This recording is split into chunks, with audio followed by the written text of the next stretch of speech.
Hello and thank you for joining us on our live news. The headlines. President Muhammadu Buhari laments Nigeria's insecurity, issues directive to service chiefs. Youths begin jogging from Yenagoa to Lagos in support of Bola Tinubu. US President Joe Biden says Putin's nuclear threat brings risk of Armageddon.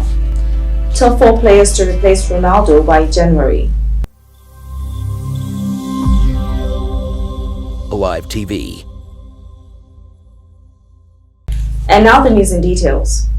President Muhammadu Buhari has bemoaned the rising insecurity rocking the nation, saying that the challenges have evolved and assumed other dimensions in some areas. The media reports that Buhari stated this when speaking at the passing out parade of 68 regular courses of the Nigerian Defense Academy in Kaduna on Thursday. He instructed service chiefs to replicate the successes recorded in the fight against terrorism in the northeast and other parts of the country. He also declared that no group of terrorists could threaten Nigeria's sovereignty and territorial integrity, calling on all Nigerians to continue to support the armed forces and security agencies in the fight against criminality in the country. The president said his administration had heavily invested in infrastructure, with the rail, roads, seaports, airports, and power sector revitalized through strategic rehabilitation and reconstruction. The Honorable Minister of Sports and Youth Development, Sunday Dare, in a recent exclusive interview gave us an insight into his life, responsibilities, challenges, and achievements of the present administration. It's true, it's election season 2022-2023, and after 7.5 years, getting to the home run of 8 years under President Muhammadu Buhari and the APC ruling party, it's election season again. And for me, it's not about the knives and the daggers.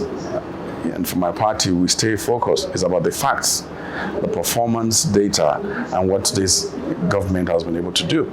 And that will be what we're going to campaign on, not about the dagger and the spears and the propaganda and all of that we've seen coming up already. We will manipulate sentiments, but we will show the performance of this administration. We will show the kind of quality leadership President Muhammadu has provided for this country. Courageous leadership, visionary leadership. And the facts are there, from the east, from the southeast, to the northwest, to the southwest, in terms of infrastructure, in terms of the challenges that we face with security that we've met more than halfway. Even the remnants of the security challenges we have been met gradually, in terms of trying to shore up the economy, to strengthen our economy. And, the data is so much, but like you said, it's campaign season. They say it's fair game, but we as a party, we've had the opportunity to lead this country for almost 8 years. We will reach into our arsenal. It's show and tell time. This is what we did. We tell others, come show Nigerians what they did. And when it comes to our presidential candidate, we're going to place President Buhari's 8 years on the pedestal. We'll place that of our presidential candidate, Bola Tinubu, the work he did in Lagos State, the work he has done over the years building political alignments, alliances, and mergers. We put both of those on the pedestal, and Nigerians and the world will decide and determine who really deserves to continue to lead this country. I served Ahmed Bola Tinubu for 7+ years as his chief of staff. I've known him for 21 years. And even in the last 3 years as minister, I've been opportune to be with him several times. And I just wonder, I see a man whose strength never wanes. I see a man whose level of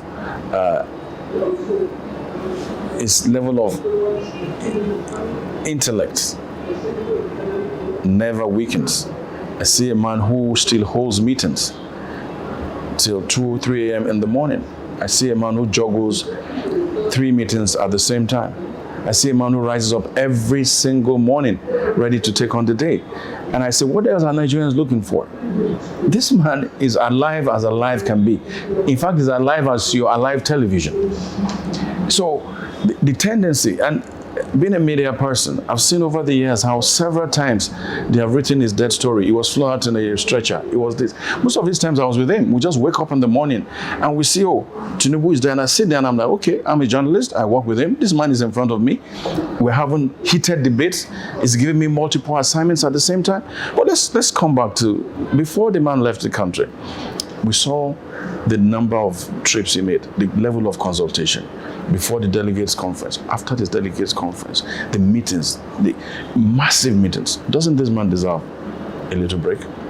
He says, look, I'm going to see my doctors. And even though they posted a video, you can post whatever. Yesterday we saw him in dapper suit with a couple of other Nigerians, successful Nigerians in the UK, having a conversation. Bola Ahmed Tinubu is hale and hearty and is ready for the journey ahead. So whatever is put out there is insignificant to the fact that this man is mentally alert. This man is alive and well. This man is ready to lead the presidential campaign side by side with President Muhammadu Buhari to make sure that Nigeria does not return to the jungles, but that Nigeria continues to enjoy the benefit of the APC government, which is progressive in orientation, but also in principle committed to lifting 100 million Nigerians out of poverty. The All Progressives Congress youths in Southeast and South-South regions on Thursday began jogging from Yenagoa to Lagos to drum support for the party presidential candidate Bola Tinubu. The youths who are under the Southeast South-South Jogging for Tinubu campaign initiative constituted a team of fitness enthusiasts who plan to embark on a 6-day exercise. The jogging was flagged off at the Bayelsa Secretariat of APC by the Bayelsa chairman of the party, Dr. Dennis Otiotio. Speaking to the youths, Otiotio applauded the youngsters for their decision to march for the APC flag bearer, adding that it was evident that the youths wanted Tinubu as the next president of the country. He noted that sports remained a veritable tool for youth development and mass mobilization, which brought youths from 11 states of the Southeast and South-South geopolitical zones. On the foreign scene, Russian President Vladimir Putin's threat to use nuclear weapons in Ukraine has brought the world closer to Armageddon than any time since the Cold War Cuban Missile Crisis, US President Joe Biden said. Putin celebrated his 70th birthday to fawning praise from some officials, but with the 7-month invasion unraveling, public events appeared sparse, a contrast to just a week ago when he staged a huge concert on Red Square to proclaim the annexation of nearly a fifth of Ukrainian land. Ukrainian President Volodymyr Zelensky said Kiev's forces were swiftly recapturing more territory, including more than 500 square kilometers in the south, where they burst through a second major front this week. In sports news, Super Eagles striker Victor Osimhen has been listed among the 4 forwards that can replace Ronaldo at Old Trafford if he leaves the club. The media earlier reported that after Manchester City humiliated Manchester United by 6-3 in the Manchester Derby on Sunday, the future of Cristiano Ronaldo at Old Trafford was once more in doubt, as rumours had it that the Portuguese striker would be permitted to leave the club in January. Although in an updated story by the media during United's UEFA Europa League pre-match conference, Erik ten Hag revealed to the reporters that the forward was happy at Old Trafford. However, the Dutch boss will reportedly not stand in Cristiano Ronaldo's way if he wants to leave in January. Thanks for watching the news at this hour. A recap of the headlines. President Muhammadu Buhari laments Nigeria's insecurity, issues directive to service chiefs. Youths begin jogging from Yenagoa to Lagos in support of Bola Tinubu. US President Joe Biden says Putin's nuclear threat brings risk of Armageddon. Top 4 players to replace Ronaldo by January.